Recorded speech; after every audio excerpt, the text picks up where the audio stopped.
Sri Santosh, the main purpose of this yatra is to inculcate moral values in students so that they become responsible and ethical citizens of India. Swamiji does the Vedic Yajna from 7 a.m. to 9 a.m. in the morning. From 9 a.m. to 11 a.m., he addresses the students regarding the moral values. From 3 p.m. to 7 p.m., he does Katha Vachan of Srimad Bhagavad Gita, and from 9 p.m. to 10 p.m., he organizes nationalistic and spiritual chantings.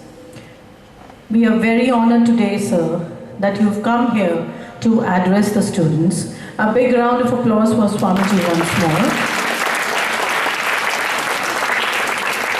I now request Honorable MD Sir, Nosgay Public School, Dr. P.S. Sudan, to welcome Bhai Shri Santosh Sagarji Maharaj by presenting a garland.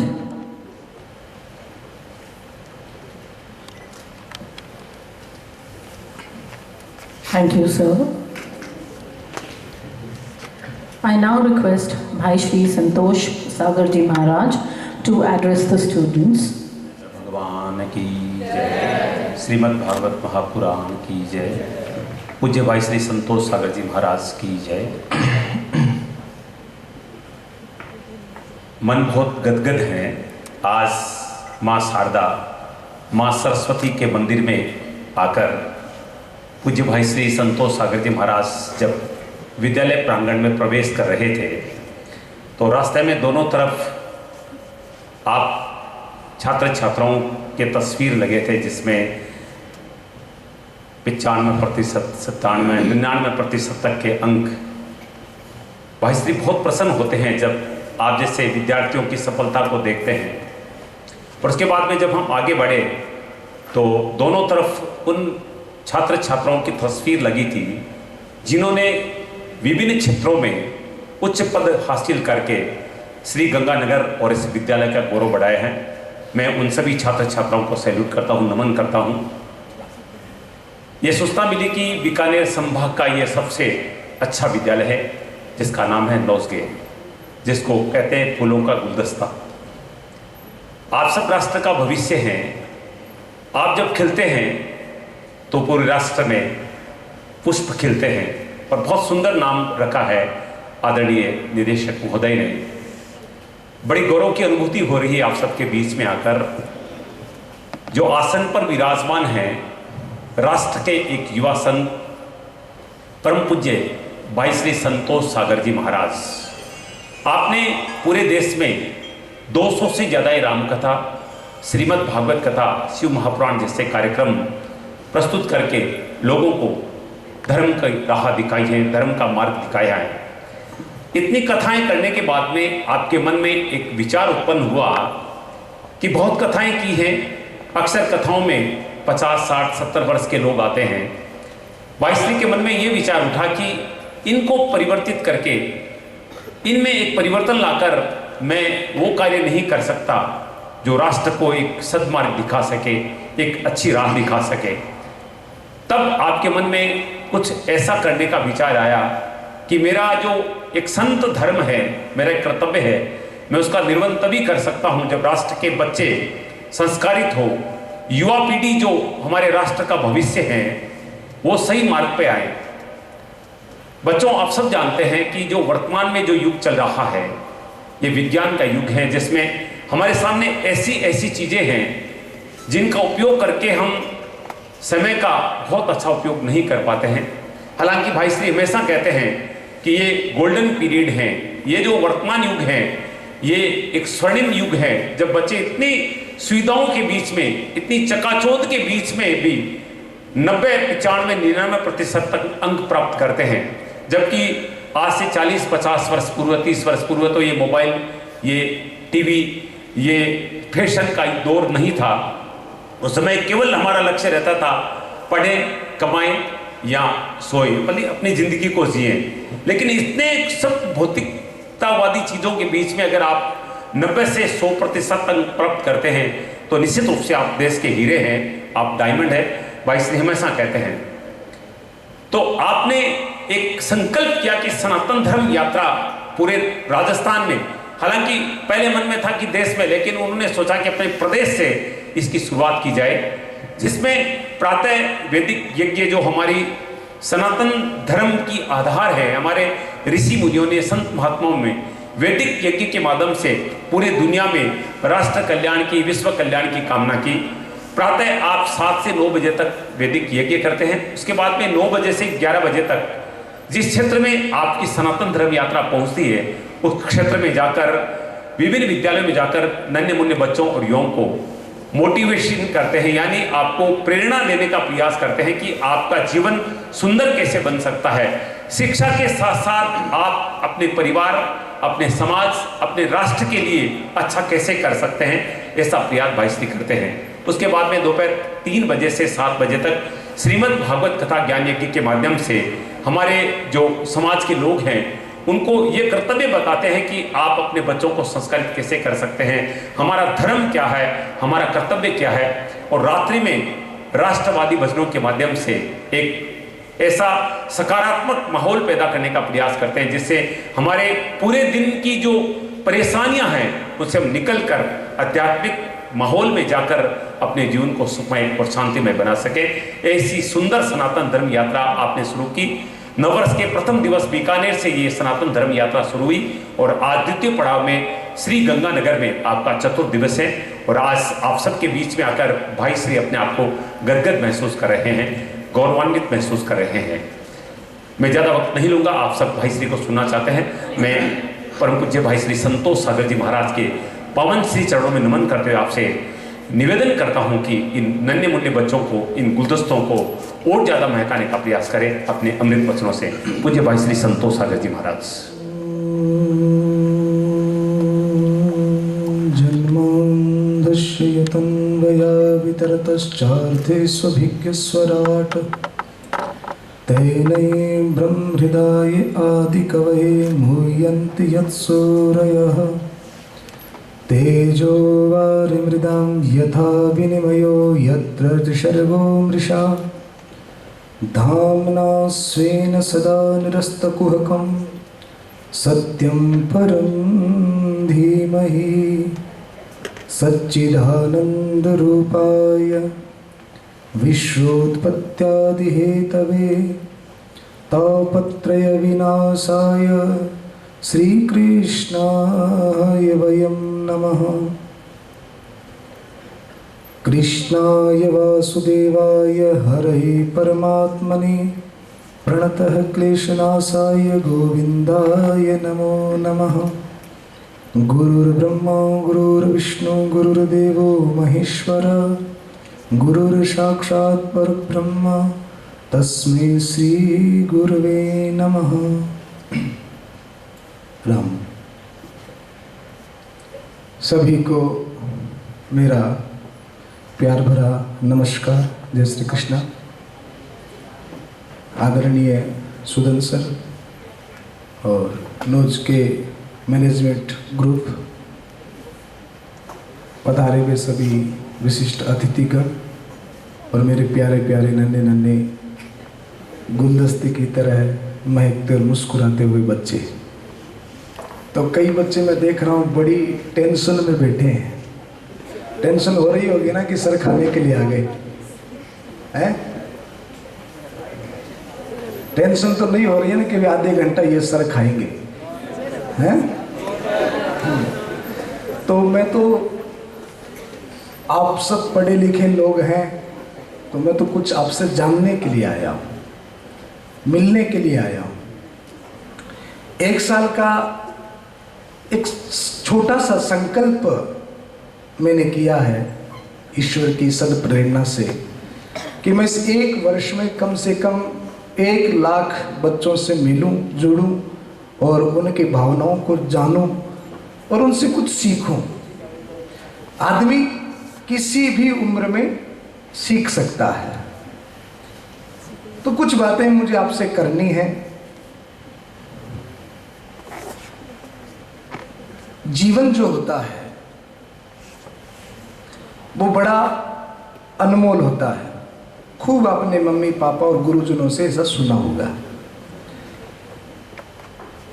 भगवान जो है, ईश्वर जो है, कहते हैं कि हर आदमी को 3 पेज की एक डायरी देकर भेजता है, 3 पेज की। और उस 3 पेज की डायरी में कहते हैं कि पहले पन्ने पर भगवान खुद लिखता है और अंत का जो लास्ट का पन्ना है उसके ऊपर भी भगवान खुद लिखता है। बीच का जो पन्ना है वो खाली छोड़ देता है। उस पे किसे लिखना है? हमें लिखना है। तो पहले पन्ने पर भगवान क्या लिखा और अंतिम पन्ने पर भगवान क्या लिखता है? वाह, बहुत सुंदर, अद्भुत। सर आपके स्टूडेंट तो इतने इंटेलिजेंट है कि मैं क्या कहूँगा इनसे।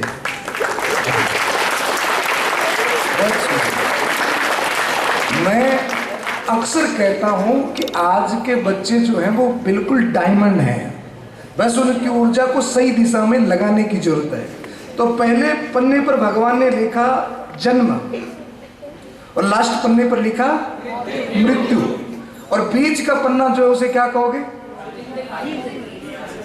हाँ, खाली नहीं कह सकते, वो जीवन है। और उस जीवन रूपी पन्ने के लिए हमें भगवान ने एक पेन दिया, उसका नाम है कर्म रूपी पेन। अब उस कर्म रूपी पेन से जो खाली पन्ना आप जिसे कह रहे हो उसको जीवन का पन्ना कहते हैं।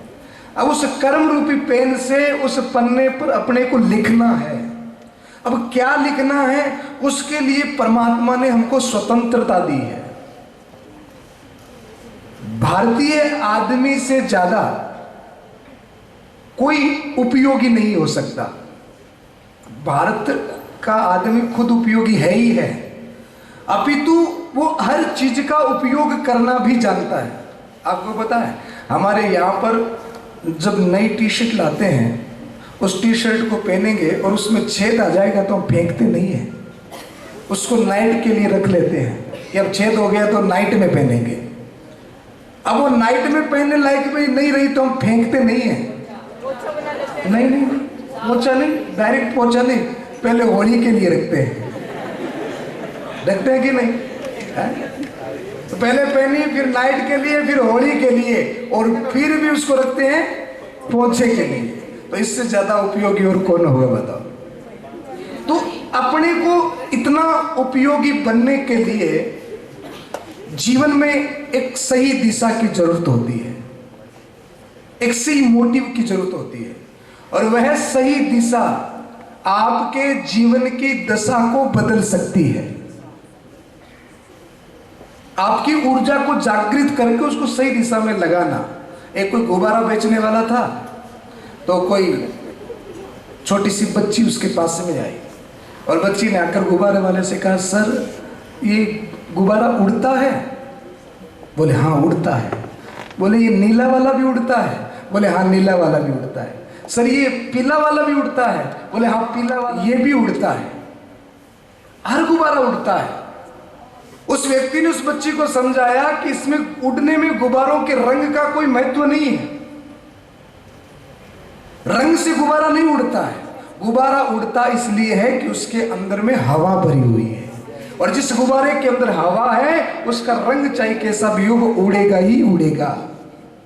तो आप किस परिवार से आते हैं, किस गांव से आते हैं, कौन सी कास्ट से आते हैं, ये कोई मायने नहीं रखता।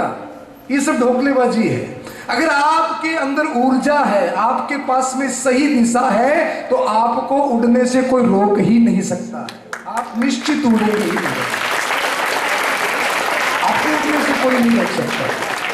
बस जरूरत है उस दिशा को, उस ऊर्जा को सही दिशा में लगाने की।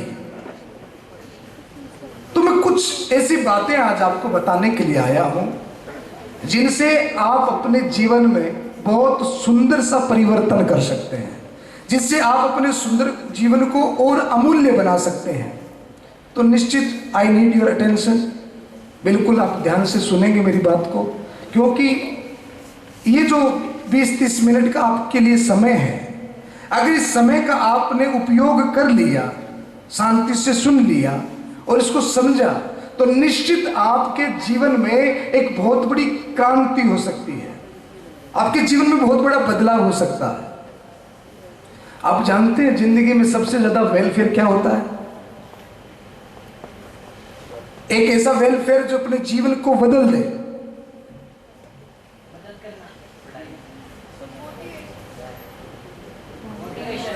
सबसे ज्यादा वेलफेयर मैं अक्सर बच्चों से पूछता हूं कि अगर आपको पानी चाहिए और पानी आपको पिला दिया जाए तो उस पानी का असर आपकी बॉडी में कितनी देर रहता है? 1 घंटे, 2 घंटे या 3 घंटे? अगर आपको भोजन की जरूरत है, भोजन दे दिया जाए तो भोजन का असर अपनी बॉडी में कितनी देर रहता है? 1 दिन, 6 घंटे, 1.5 दिन, 2 दिन, पर 2 दिन के बाद में भोजन चाहिएगा। तो पानी का असर 2 घंटे, भोजन का असर 2 दिन। और कहीं से गुरुजनों से, मम्मी से, पापा से या किसी भी अच्छे आदमी से आपको कोई सदुपदेश मिल जाए, कोई अच्छा विचार मिल जाए, कोई अच्छी बात मिल जाए, तो उसका असर हमारे जीवन में कितनी देर रहता है? पूरा जीवन भर रहता है।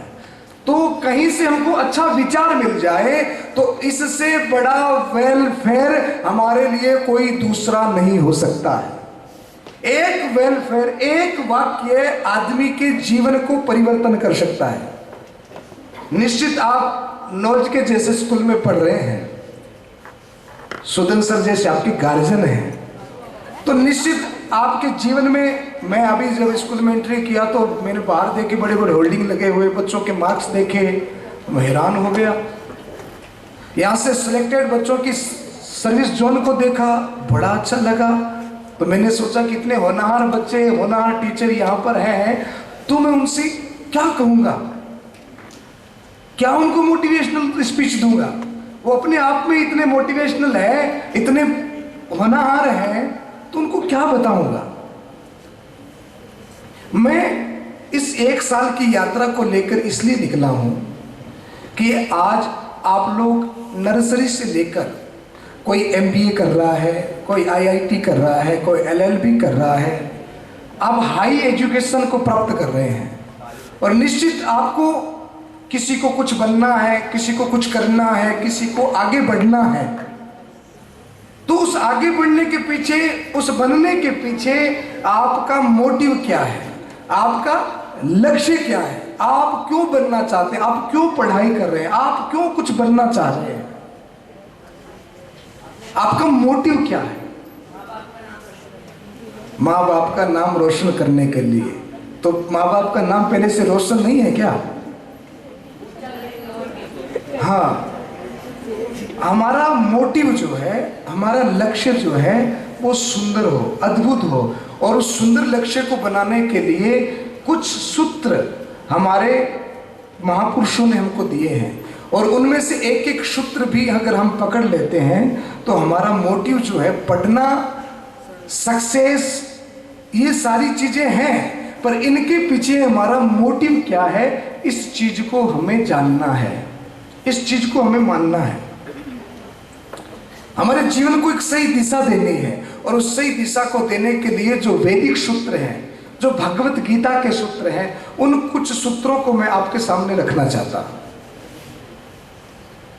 अपने जीवन को एक आयाम देने के लिए, एक सुंदर लक्ष्य देने के लिए, देखो ना, एक डाकू और एक डॉक्टर।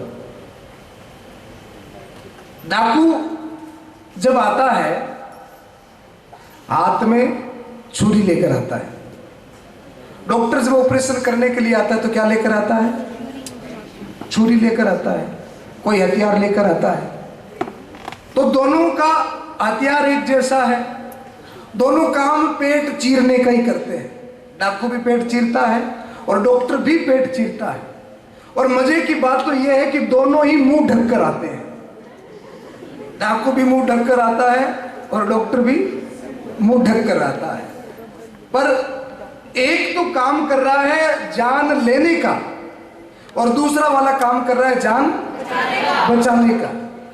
तो एक तो पुलिस से डर कर आगे आगे दौड़ता है और दूसरा पुलिस से प्रशासन से सम्मानित होता है। तो दोनों का काम देखेंगे तो लगभग एक जैसा है, दोनों के काम में कोई ज्यादा डिफरेंस नहीं है, पर दोनों के मोटिव में, दोनों के लक्ष्य में, दोनों के भेद है। एक जान लेने का काम कर रहा है और एक जान बचाने का काम कर रहा है। तो हम जो शिक्षा ग्रहण कर रहे हैं, हम पढ़ रहे हैं, तो किस लिए पढ़ रहे हैं और पढ़कर हमारा भाव क्या है? क्या डॉक्टर बनना है, डॉक्टर बनकर के समाज की सेवा करनी है, या फिर अर्थ के लिए डॉक्टर बनना है? तो एक वेलफेयर, एक अच्छा विचार आपके जीवन में क्रांति ला सकता है। अभी आप बच्चे हो, इससे भी पहले भी आप थोड़े और बच्चे थे, पता है ना आपको, है? अभी आप बच्चे हो, पर इससे पहले थोड़े से और ज्यादा बच्चे थे, अभी थोड़े कम बच्चे हो गए हो, और आगे थोड़ी सी आयु और बढ़ेगी तो थोड़े और कम बच्चे हो जाओगे। अच्छा, आप में से मुझे कौन बता सकता है कि बच्चा किसे कहते हैं?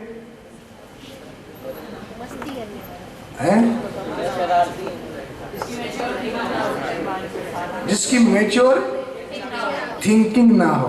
बहुत ही सही आंसर इस बालक ने दिया है, जिसकी थिंकिंग मैच्योर ना हो वो बच्चा होता है।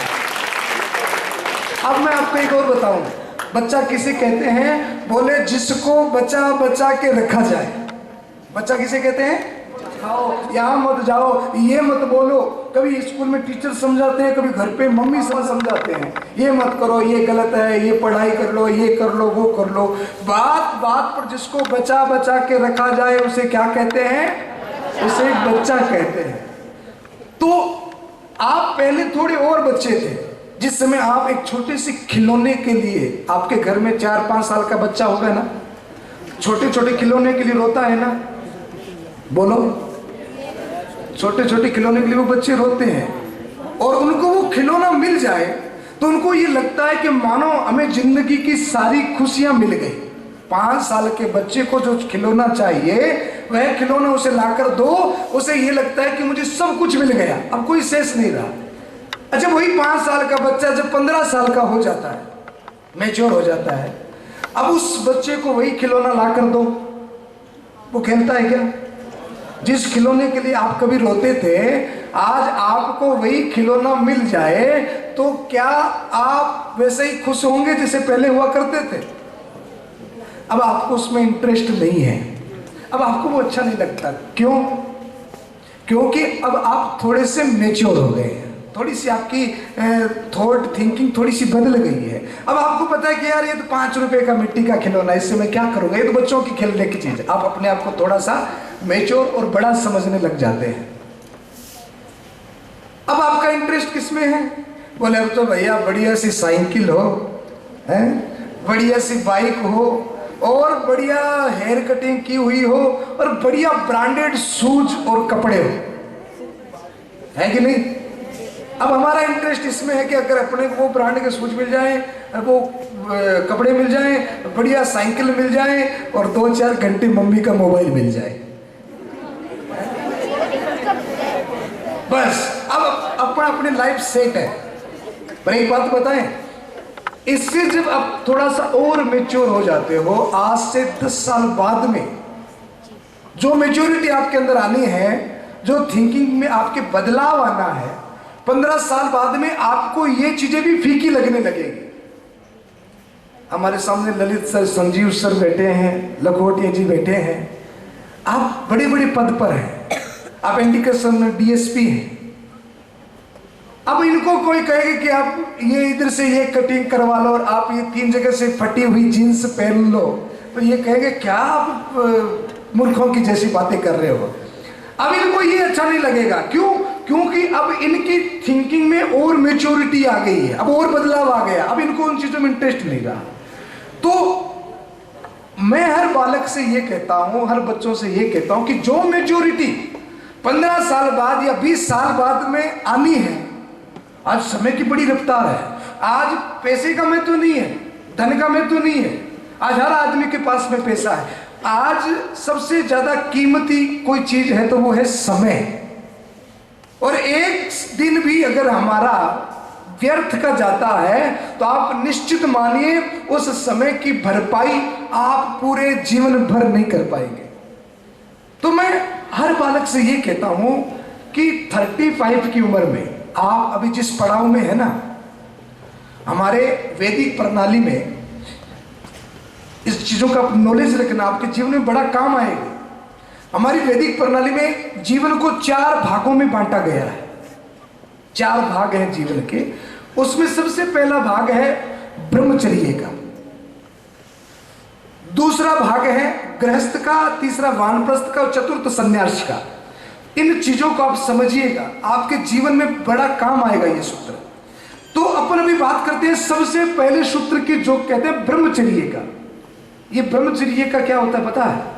ये समय होता है अर्जित करने का, ये समय होता है कुछ प्राप्त करने का।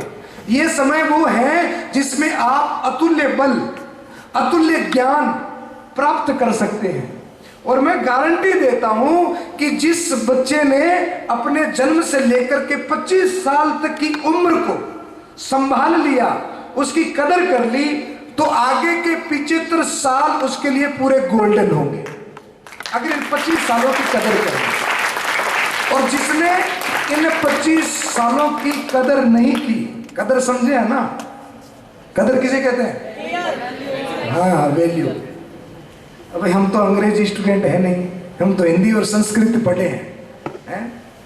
और संस्कृत भाषा के जैसी तो कोई भाषा हो ही नहीं सकती। भी दो ना तो ऐसा लगता है कोई कविता कर रहा है। सच्ची कह रहे हैं, संस्कृत भाषा ऐसी अद्भुत है।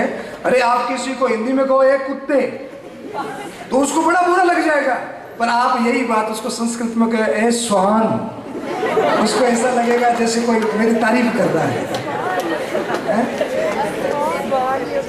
उसको ऐसा लगेगा कि मेरी कोई तारीफ कर रहा है। आप हिंदी में किसी को कहे ओ गधे, वो गुस्सा हो जाएगा। आप उसको संस्कृत में कहो हे वैशाख नंदन, तो वो बड़ा प्रसन्न हो जाएगा, वो बड़ा राजी हो जाएगा। अच्छा, संस्कृत में किसी दुकान पे जाकर सिगरेट का कहना हो तो पता है क्या कहेंगे? अब उस जिस समय संस्कृत थी उस समय सिगरेट नहीं थी, हैं? अब आज की भौतिक युग में संस्कृत सिगरेट को संस्कृत में कहना हो तो क्या कहोगे? अब दुकानदार से जाकर कहो कि भैया श्वेत पत्र मंडितम धूम्र शलाका दीजिए, वो कहेगा कौन सी दूं, मिल्स दूं कि गोल्ड फ्लेक दूं? तो संस्कृत भाषा जो है वो बड़ी अद्भुत है। अच्छा, संस्कृत भाषा को आप आइसक्रीम कहोगे तो क्या कहोगे? हैं? संस्कृत में अगर जाकर किसी से आइसक्रीम मांगनी हो तो आइसक्रीम को संस्कृत भाषा में क्या कहोगे? बोले दुग्ध शर्करा युक्तम हीम गोल घट्टम।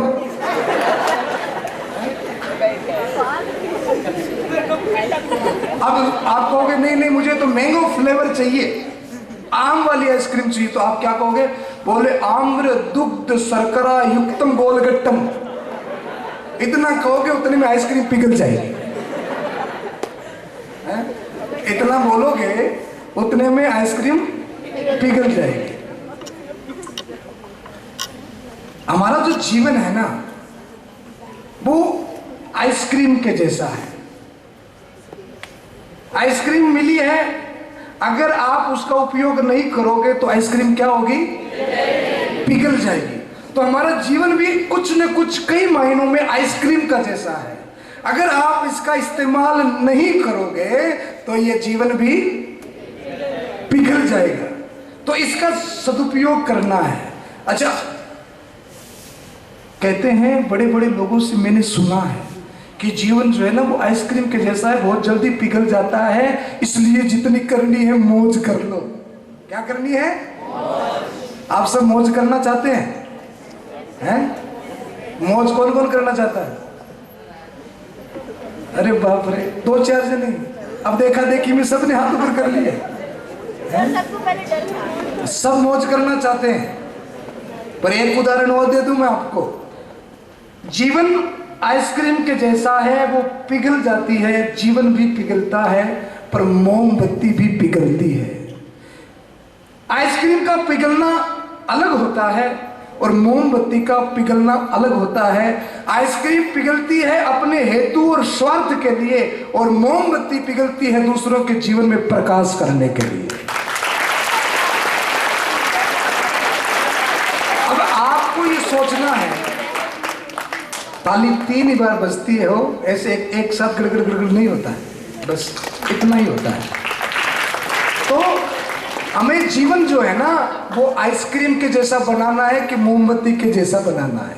आइसक्रीम पिघलती है, किसी को कोई लाभ नहीं होता, पर मोमबत्ती जब पिघलती है तो वो हजारों के जीवन में प्रकाश करके जाती है। तो हमारा जीवन ऐसा उपयोगी और प्रभावी होना चाहिए कि हम दूसरों के जीवन में प्रकाश कर सकें, क्योंकि ये जीवन जो है वो पिघलना ही पिघलना है, ये जाना ही जाना है। पर जाने से पहले हम हजारों लोगों के जीवन में प्रकाश करके चले जाएं, हमारा जीवन इतना उपयोगी हो जाए कि जो हमारे पास में आए वो खुश होके जाए, ऐसा हमारा जीवन होना चाहिए।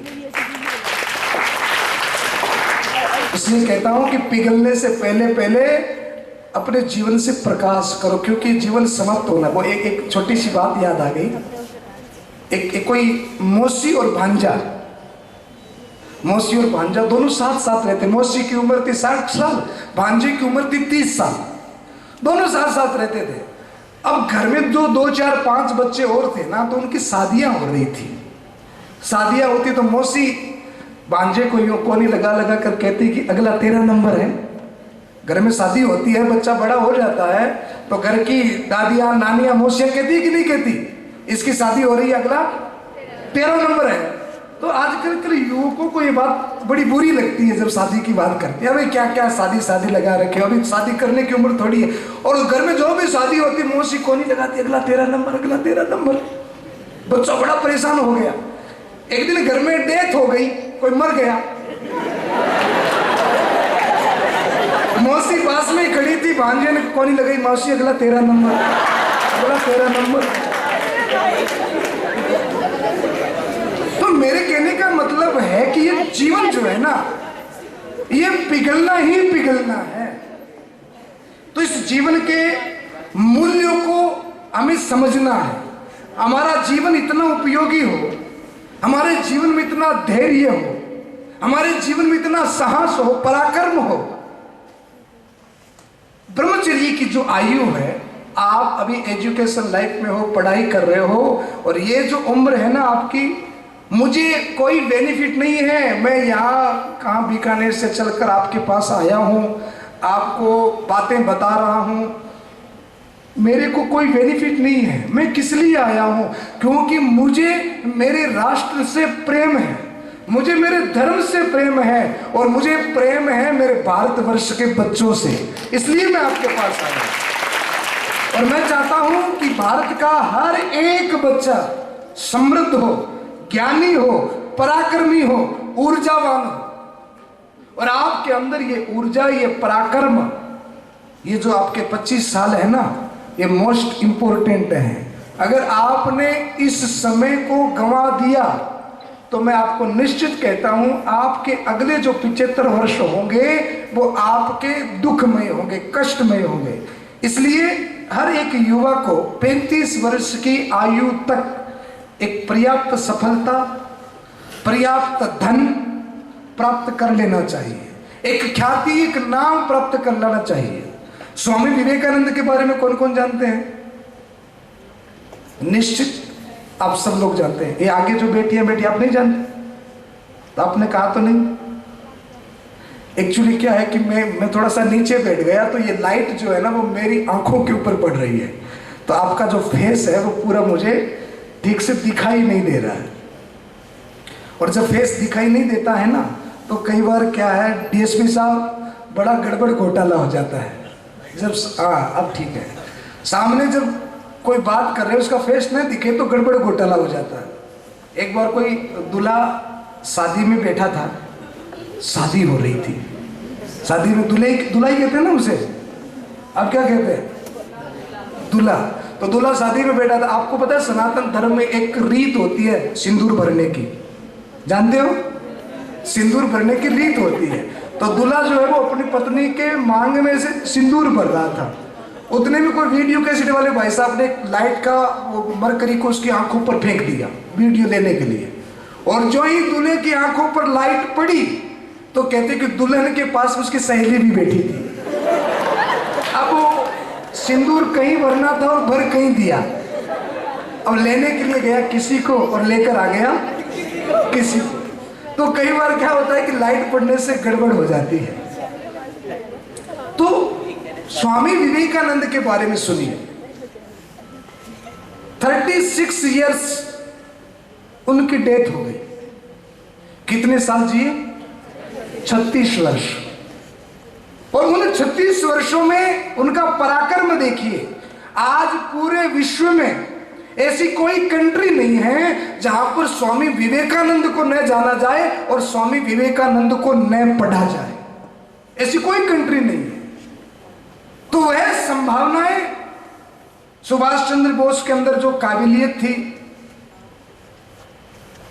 भगत सिंह के अंदर जो काबिलियत थी, विवेकानंद के अंदर जो काबिलियत थी, वो सारी की सारी संभावनाएं हमारे अंदर भी है। आप में से ही कोई बच्चा आगे निकलकर रतन टाटा की तरह बहुत बड़ा उद्योगपति बनेगा। आप में से ही कोई निकल करके रामनाथ कोविंद की तरह कोई राष्ट्रपति या प्रधानमंत्री बनेगा। आपके अंदर से निकल करके कोई बहुत उच्च पद पे बहुत बड़ा कोई मंत्री शंत्री बन जाएगा। आप में से कोई बहुत बड़ा व्यापारी बन जाएगा, कोई डॉक्टर बन जाएगा, कोई इंजीनियर, कोई साइंटिस्ट बनेगा। ये सारी की सारी संभावनाएं आप लोगों के अंदर है। तो अपनी संभावनाओं को, अपनी ऊर्जा को, अपनी ताकत को पहचानो, इसके ऊपर फोकस करो, इसको ध्यान में रखो कि ये 25 साल हमारे लिए बहुत ज्यादा इंपॉर्टेंट है। ये 25 साल हमारे जीवन का सबसे महत्वपूर्ण समय है। आज आप सैकड़ों किताबें पढ़ रहे हैं। इन सैकड़ों किताबों से आपके पास में, जैसे उस बालक ने कहा ना कि मैच्योरिटी बढ़ती है, तो ये मैच्योरिटी इन किताबों से बढ़ रही है। निश्चित आपकी बुद्धि प्रखर हो रही है। आपको इतना जनरल नॉलेज है, मुझे पता है आप मुझसे ज्यादा जानते हैं कि दुनिया में कब क्या कहां हो रहा है। आपका जनरल नॉलेज बहुत तगड़ा है, सारी चीजों को आप जानते हैं। पर इस जानने के ऊपर आप कभी अभिमान मत करना कि मैं इतना ज्ञानी हो गया, मैं इतना जानता हूं। क्योंकि बुद्धि बल तभी काम करता है, बाहुबल तभी काम करता है जब हमारे पास में मनोबल होता है। मनोबल जानते हैं किसे कहोगे? कॉन्फिडेंस, आत्मविश्वास। तो ये मनोबल कैसे बढ़ता है, कोई बता सकता है मुझे? अपने ऊपर विश्वास करके, मेहनत करने से, खुद पर भरोसा रखने से। और कोई? मनोबल, ये जो आपने जितनी बातें कही हैं ये मनोबल से जुड़ी हुई बातें हैं। आत्मविश्वास, अपने आप पर विश्वास। सबसे ज्यादा मनोबल तब बढ़ता है जब हम जो कार्य कर रहे हैं उस कार्य का लक्ष्य जो है, मोटिव जो है, जब वो सुंदर होता है, सही होता है, सही दिशा में होता है, तब हमारा मनोबल ज्यादा बढ़ता है। और दूसरा मनोबल कैसे बढ़ता है? बोले महाराज हम हजारों किताबें जीवन पर्यंत में पढ़ते हैं। आज खूब सारी मोटिवेशनल स्पीच आप सुनते हो, बहुत सारे मोटिवेशनल स्पीकर आप यूट्यूब पर, मोबाइल पर खूब सारे आप देखोगे। पर अपने मनोबल को बढ़ाने के लिए एक काम आपको और करना पड़ेगा। आप अगर करते हो तो मैं आपको जरूर उसके विषय में बताऊंगा। क्योंकि आपका बाहुबल, आपका बुद्धिबल तभी काम करेगा जब आपके पास में मनोबल होगा। और मैं आज आपके विषय में जिस उद्देश्य को लेकर आया हूं, जिस वार्ता को आपके बीच में लेकर आया हूं, वो वार्ता है एक बड़ी दिव्य पुस्तक है, श्रीमद् भगवत गीता। कौन कौन जानता है इसके बारे में? मोस्टली लगभग सब जानते हैं। अच्छा, ये किताब किस किस के घर में है? मोस्टली सबके घर में है। तो आप तो बहुत बहुत साधुवाद के पात्र हो। अब ये भी बता दो किसको किस किसने कभी खोल के पढ़ा है? चलो 2-5 बच्चे हैं तो एक बार इनके लिए भी ताली बजाओ।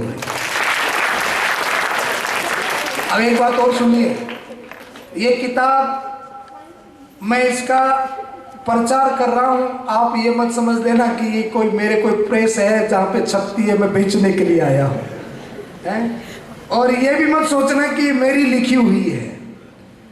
मैं इस किताब को आपको इसलिए देना चाहता हूं क्योंकि जब से मैंने इसको पढ़ा मेरे जीवन में बहुत ज्यादा परिवर्तन आया, इतना मनोबल आ गया, मेरे जीवन से डर चला गया, भय चला गया। भय होता है ना कि मैं ये बनना चाहता हूं पर मैं नहीं बना तो मेरा क्या होगा, अब की बार एग्जाम है, मुझे पढ़ाई करनी है, मेरे साथ वाले के तो 97% मार्क्स आए, मुझे भी इतना लाना है।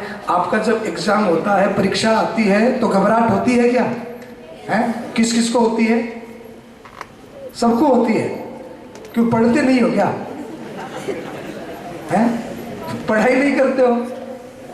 पढ़ाई करते हो तो फिर घबराहट कैसी है? हाँ, किसने कहा मुझे पता नहीं पर इतना सही आंसर दिया है, घबराहट होती है कंपटीशन के लिए। और एक बात और बता दूं मैं आप सबको, आदमी सबसे ज्यादा फेलियर वही होता है जो कंपटीशन के चक्कर में पड़ जाता है। ये कंपटीशन में हम अपने आप को कमजोर बना देते हैं।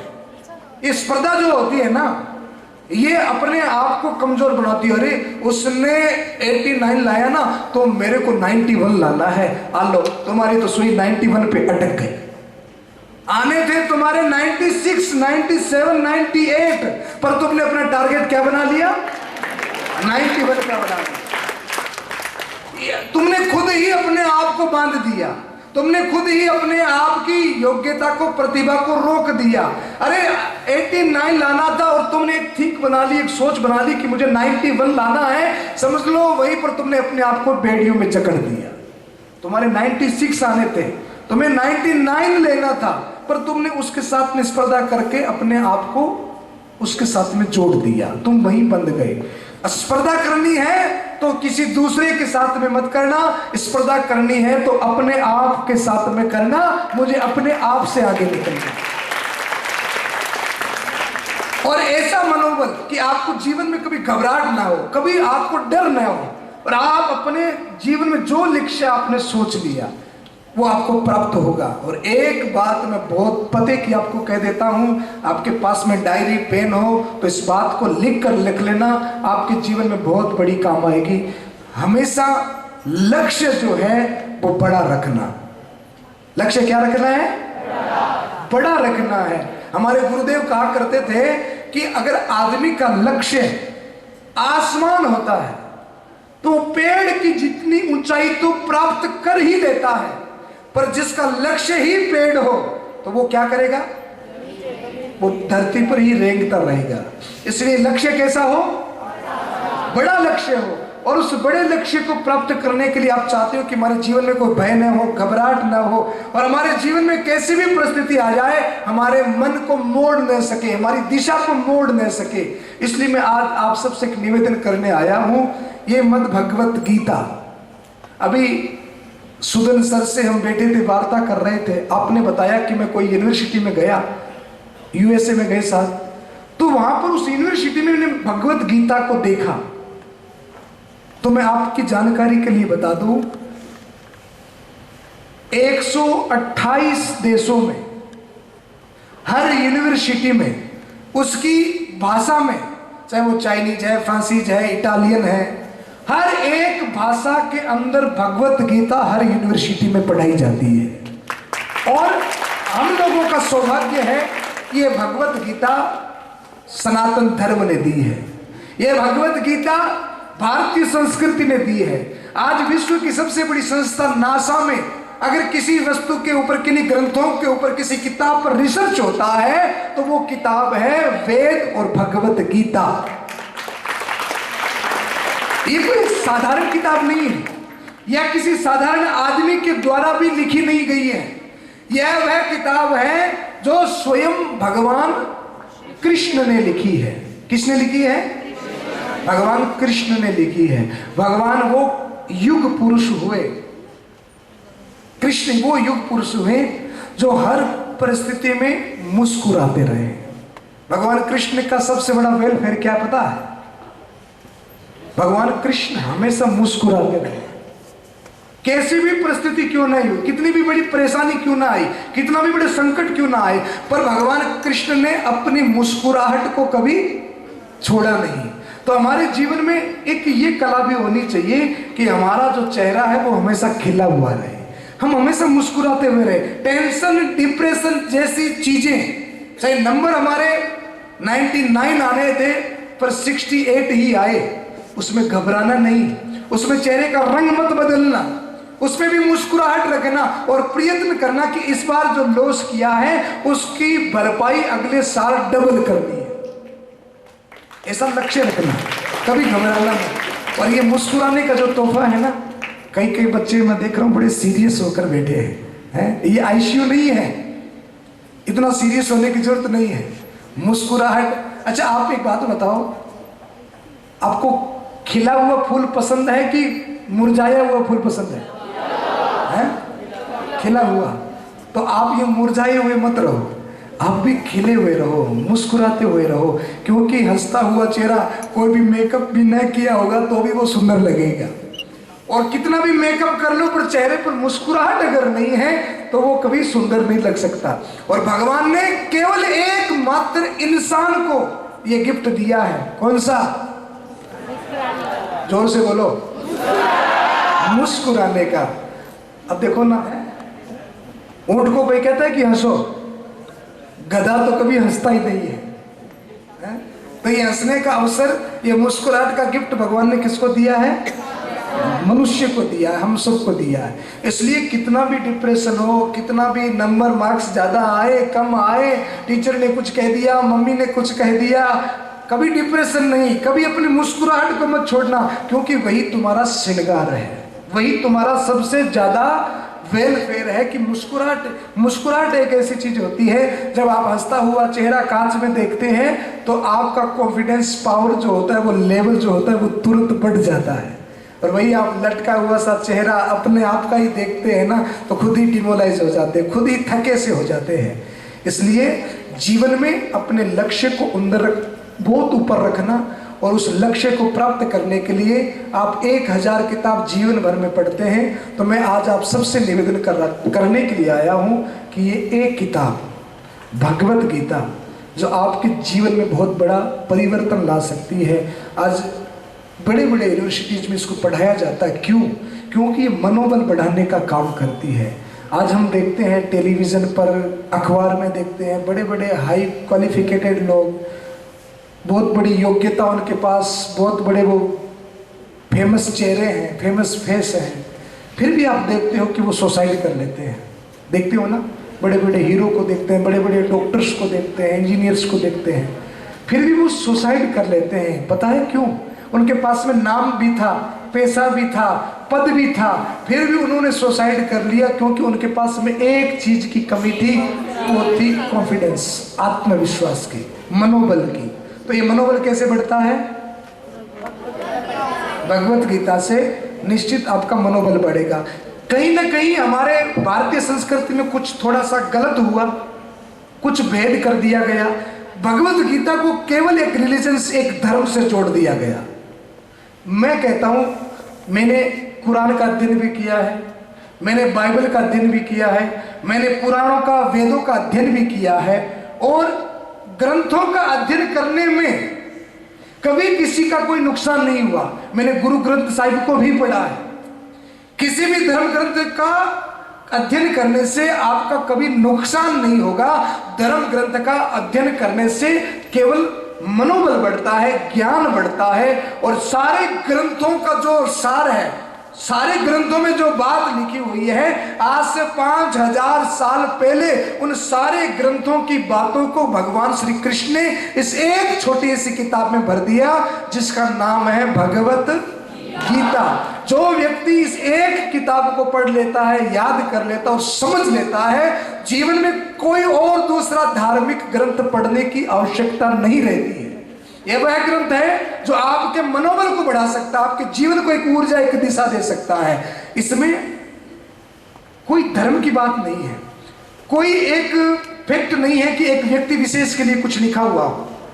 ये मानवता की बात करने वाला है। इसमें यह नहीं लिखा है कि आपको इंजीनियर कैसे बनना पड़ेगा, इसमें यह नहीं लिखा है कि आपको डॉक्टर कैसे बनना पड़ेगा, पर भगवत गीता में यह सूत्र जरूर लिखे हुए हैं कि आपको एक अच्छा इंसान बनने के लिए क्या करना पड़ेगा। तो डॉक्टर इंजीनियर बाद में बन जाना, पहले क्या बनना है? एक अच्छा इंसान बनना है, एक अच्छा आदमी बनना है, जिसके पास में आकर सब खुश होकर लौटे, सब प्रसन्न होकर लौटे। और ये भावना, ये संभावना, ये आपके अंदर प्रकट करने के लिए भगवत गीता जो है वो सबसे मोस्ट इंपॉर्टेंट है। तो इसको किसी रिलीजन से मत जोड़ना, इसको किसी धर्म से भी मत जोड़ना।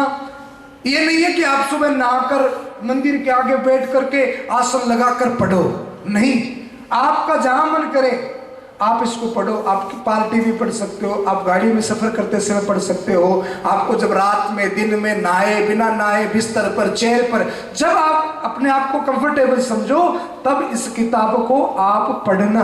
और पढ़ना कब? बोले पहले स्कूल का होमवर्क पूरा करना, स्कूल की पढ़ाई को पूरा कंप्लीट करके बाकी जो समय आपके पास में बचे, जो समय आप खेल कूद में देते हो, इधर उधर की बातों में, टेलीविजन में, मोबाइल में देते हो, उस समय में आपको भगवत गीता को पढ़ना है।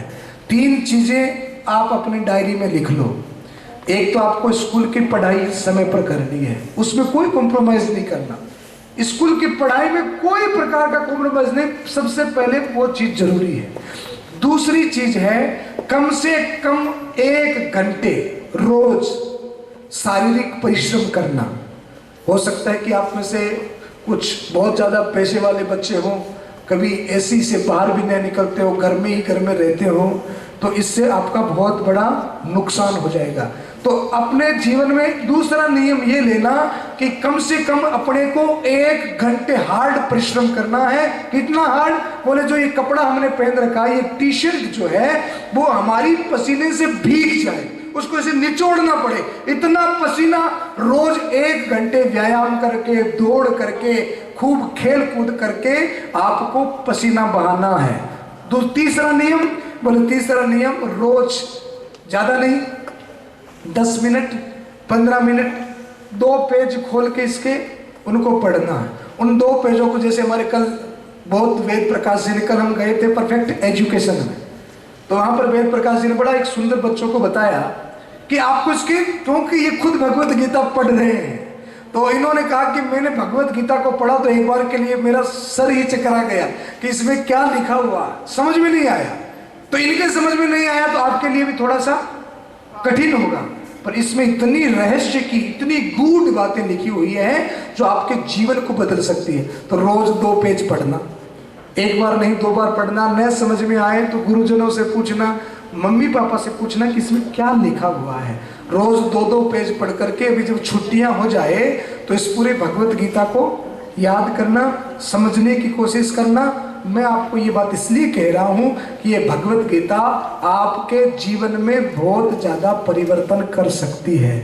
तो आप पढ़ेंगे क्या इसको? कौन कौन पढ़ेगा? हाथ ऊपर करके बताओ तो। सब पढ़ेंगे? मुझे पता है नौजवान के बच्चे प्रॉमिस के बहुत पक्के होते हैं, कोई झूठा प्रॉमिस तो नहीं कर रहा है ना भाई? तो मैं 2 महीने बाद में फिर आ जाऊंगा आपको पूछने के लिए कि आपने क्या पढ़ा है। इसमें कुछ गलत नहीं लिखा, हर व्यक्ति इसको पढ़ सकता है। इसमें कर्म की, अपने लक्ष्य को प्राप्त करने की, अपने जीवन को सुंदर बनाने की बातें लिखी है। तो निश्चित आप सब लोग इस भगवत गीता को जरूर पढ़ेंगे। तो मैं आज आपको एक भगवत गीता गिफ्ट करके जाऊंगा। मुझे विश्वास है कि आप इस गिफ्ट का इज्जत करेंगे। मेरा गिफ्ट स्वीकार करेंगे कि नहीं करेंगे? उसको संभाल के रखेंगे कि नहीं रखेंगे? क्योंकि गिफ्ट की कोई कीमत नहीं होती है, वो बहुत खास होता है। और ये जो किताब है ना, ये पुस्तक, ये मेरी जान है, प्राण है। तो मैं मोस्ट इंपॉर्टेंट गिफ्ट आपको दे रहा हूं। आप इसको संभाल के रखना, आप इसको पढ़ना, और अपने किसी मित्र को इसकी आवश्यकता हो, वो थोड़ा सा चिंतित हो, डिप्रेशन में हो या गलत रास्ते पे हो, तो उसको क्या भेंट करेंगे? बोले उसको ये पढ़ो। इसका एक बात बताऊं, एक रियल स्टोरी बताऊं इसकी। आपका ज़्यादा समय ले रहा हूँ, पर एक रियल स्टोरी बताता हूँ। एक बार मेरे एक मित्र के पिताजी एक बार ऐसे मेरे को मिल गए, बहुत ज़्यादा डिप्रेशन, बहुत ज़्यादा चिंतित। मैंने कहा सर क्या हुआ, आप बहुत चिंता में लग रहे हैं। बोले मेरे बच्चे अच्छे नहीं हैं, मेरे बच्चे ये करते हैं वो करते हैं, मैं तो जीवन से बड़ा परेशान हो गया हूँ, मेरा मन करता है कि मैं मर जाऊँ। वो अपने बच्चों से इतना परेशान, इतने डिप्रेशन में। बोले मैंने तो 6 दिन से खाना नहीं खाया है। मुझे बड़ी चिंता हुई कि ये कुछ गलत नहीं कर ले। मैंने कहा सर मरना तो बाद में भी हो जाएगा, एक काम करेंगे। तो वो मेरे सामने से देखने लगे, बोले मैं मरने की बात कर रहा हूँ, उनको कोई फर्क ही नहीं पड़ रहा है। मैंने कहा सर मरना तो है ही है, तो 6 दिन बाद में मर जाना, 5 दिन बाद में मर जाना, पहले आप एक काम करेंगे मेरा। बोले बताओ क्या करना है। मैंने कहा सर आपको मैं एक किताब देता हूँ, भगवत गीता, प्लीज आप इसको पढ़िए, और इसको पढ़कर 6 दिन 7 दिन बाद में मरेंगे तो आपकी मुक्ति हो जाएगी। तो बोले जरूर पढ़ लूंगा। तो मैंने उनको भगवत गीता पढ़ने के लिए दी। उस आदमी ने भगवत गीता को पढ़ा, पढ़कर उनके जीवन में बहुत बड़ा परिवर्तन हुआ, और आज वर्तमान समय में वो बॉम्बे के अंदर बहुत बड़ी एक नौकरी कर रहे हैं, जिसमें वो लोगों का स्केच बनाकर तैयार करते हैं और लाखों रुपए महीने के कमा रहे हैं। जो आदमी मरने की बात कर रहा था, 5-7 दिन इस भगवत गीता को पढ़ा, जीवन में इतना परिवर्तन आ गया कि आज वो एक हाई प्रोफाइल बन गए।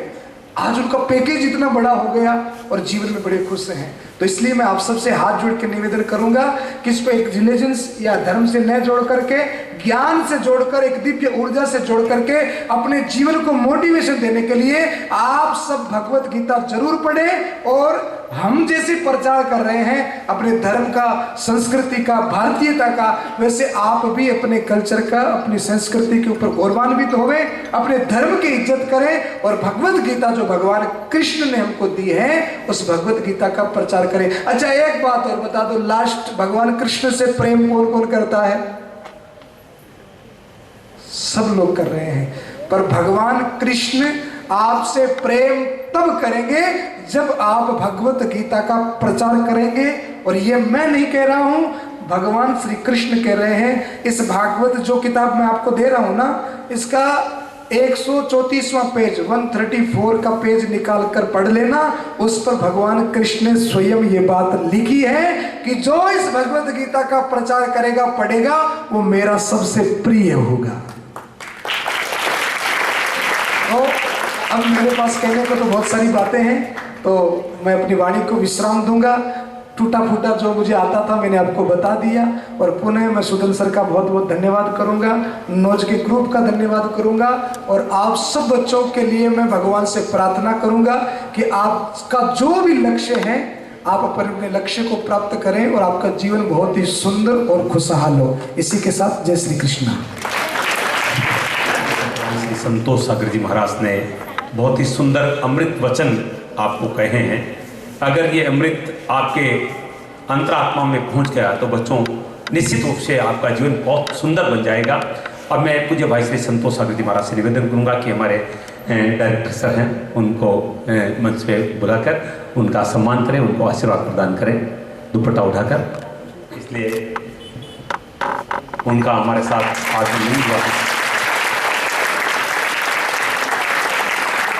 सर मैं आपको नमन करता हूं। जब हम विद्यालय प्रांगण में आए, आपके विचार सुने तो हमें ऐसा लगा कि हम किसी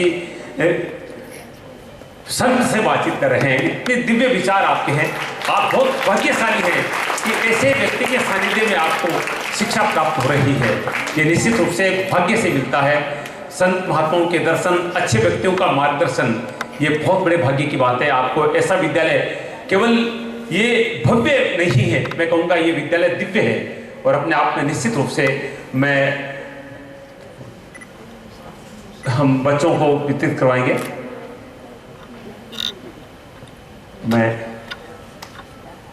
और हमारे साथ आदरणीय लखोटिया जी डीएसपी साहब पधारे हैं, मैं उनका भी सम्मान करता हूँ, स्वागत करता हूँ। और ललित जी पारिक जो कि जीएसटी में बहुत बड़े अधिकारी हैं, आप भी हमारे साथ पधारे हैं। शंकरलाल जी पारिक समाज से भी है। जितने भी हमारे साथ लोग आए हैं वो निश्चित रूप से बहुत अच्छा कार्य पूज्य भाई श्री के साथ कर रहे हैं। और आज मैं दो शब्द कहने के लिए डीएसपी साहब से निवेदन करूंगा कि बार मंच पर आए, क्योंकि बच्चे बहुत मोटिवेट होते हैं आपकी बातों से। एक बार तालियां बजाकर स्वागत करें। पुलिस अच्छा अधिकारी हैं और सनातन धर्म के प्रति बहुत ज्यादा श्रद्धा रखते हैं और अपने जीवन की सफलता का सबसे बड़ा मंत्र गीता जी को मानते हैं। इसलिए मैं आपसे निवेदन करूंगा कि दो शब्द आप भी कहें। नमस्कार, प्यार। आज बड़ा सौभाग्य है कि हम सभी सुदन साहब के कृपा पूर्ण सानिध्य के साथ साथ महाराज श्री का सानिध्य प्राप्त कर रहे हैं। और मैंने महाराज श्री को पहले भी बताया था, और चूंकि मेरा सौभाग्य है कि मुझे सुदन साहब से अक्सर आशीर्वाद प्राप्त होता रहता है। और 1 मिनट फोन पर बिना सोच विचार किए सुदन साहब ने बच्चों के भविष्य के लिए महाराज श्री का स्कूल में आगमन तत्काल स्वीकार किया, जबकि नोज के स्कूल का शेड्यूल और सिस्टम इतना टफ है। मैं महाराज श्री को बताना चाहूँगा कि यहाँ पर बच्चे ऑलरेडी इतने बिजी रहते हैं कि उनके बीच में समय निकालना बड़ा कठिन लगता है। हम कहते हुए बहुत बार सोचते हैं, पता नहीं आपका जो ओरा था, आपकी जो छत्र छाया थी, उसमें मैंने सुदन साहब को फोन किया और सुदन साहब ने तत्काल बच्चों के भविष्य को देखते हुए ये स्वीकृति दी। इसके लिए मैं पूरे नोज के परिवार का आभारी हूँ। और आपने जो समय निकाल कर बच्चों को मार्गदर्शन दिया, इसके लिए भी बिल्कुल आभार व्यक्त करता हूँ। और बच्चों से बस एक छोटी सी बात कहना चाहूँगा कि आपने बहुत सारे उदाहरणों के साथ भागवत गीता के बारे में आपने जानकारी हासिल की।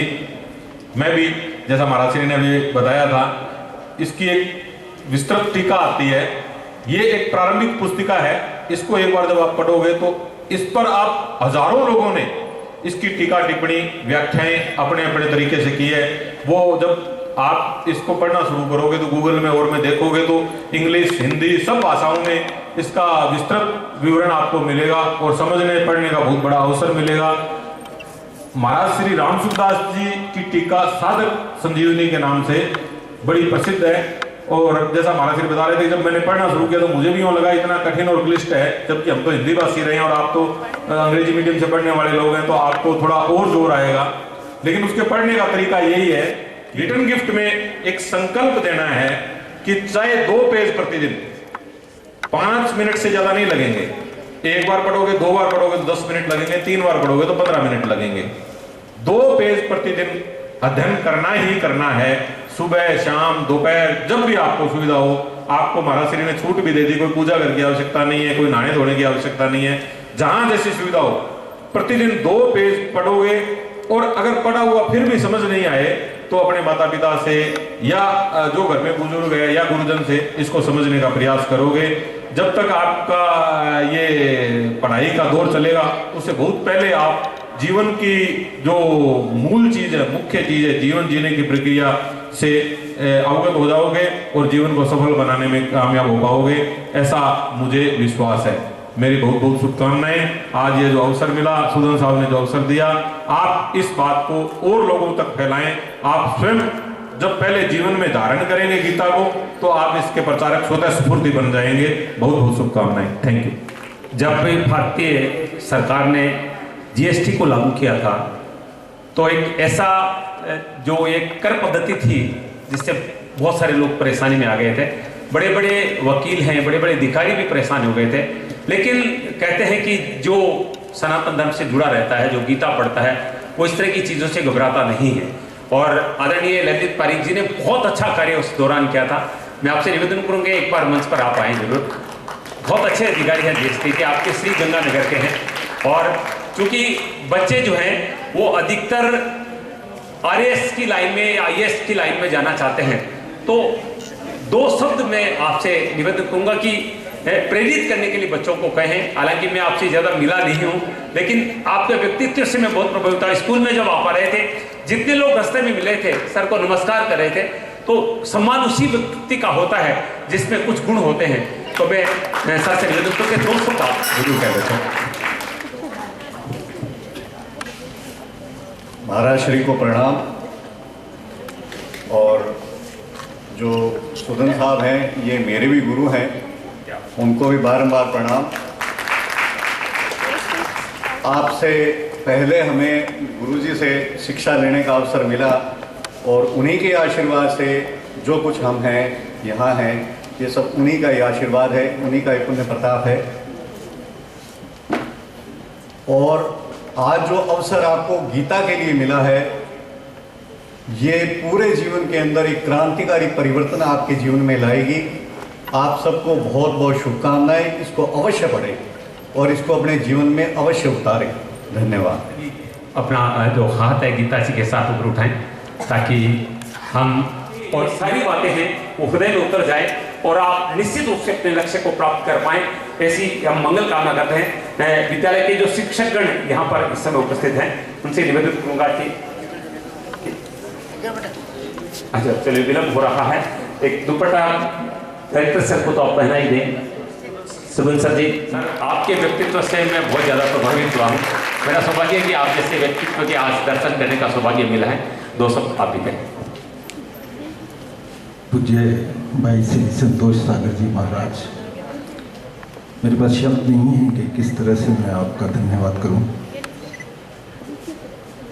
शायद आपकी उम्र से भी छोटा था,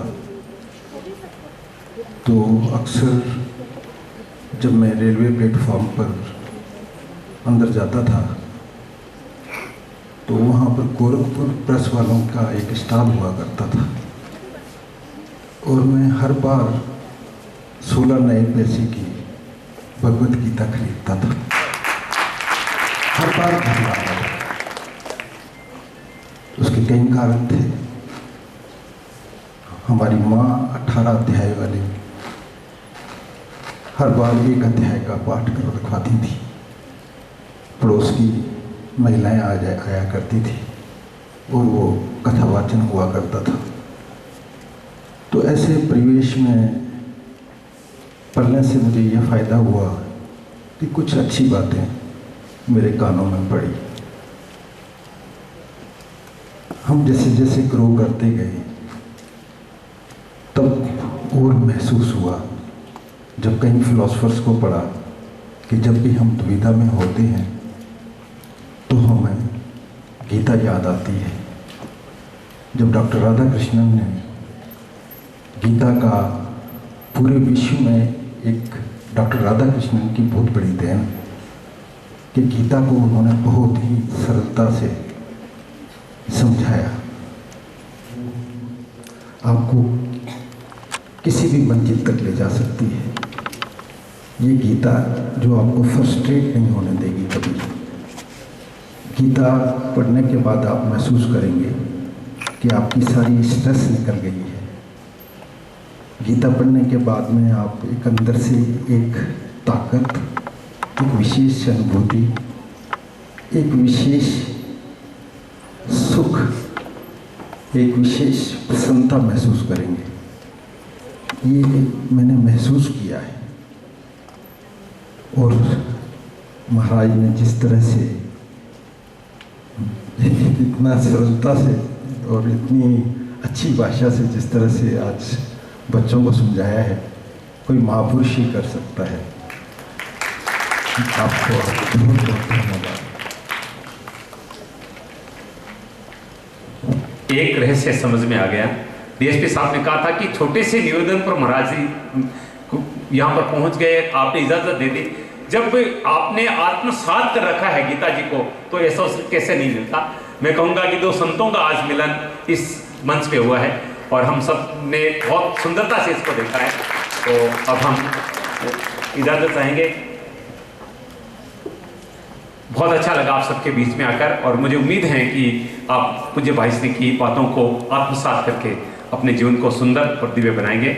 बहुत बहुत धन्यवाद। और ये कार्यक्रम सनातन धर्म यात्रा या संतोष सागर जी महाराज के नाम से YouTube पे सर्च करके आप पुनः इसको देखना, बार बार सुनना, ताकि निश्चित रूप से आपका ये जो संकल्प है आज ने जो भाई श्री के सामने किया है वो मजबूत हो जाए। बहुत बहुत धन्यवाद। नमस्कार।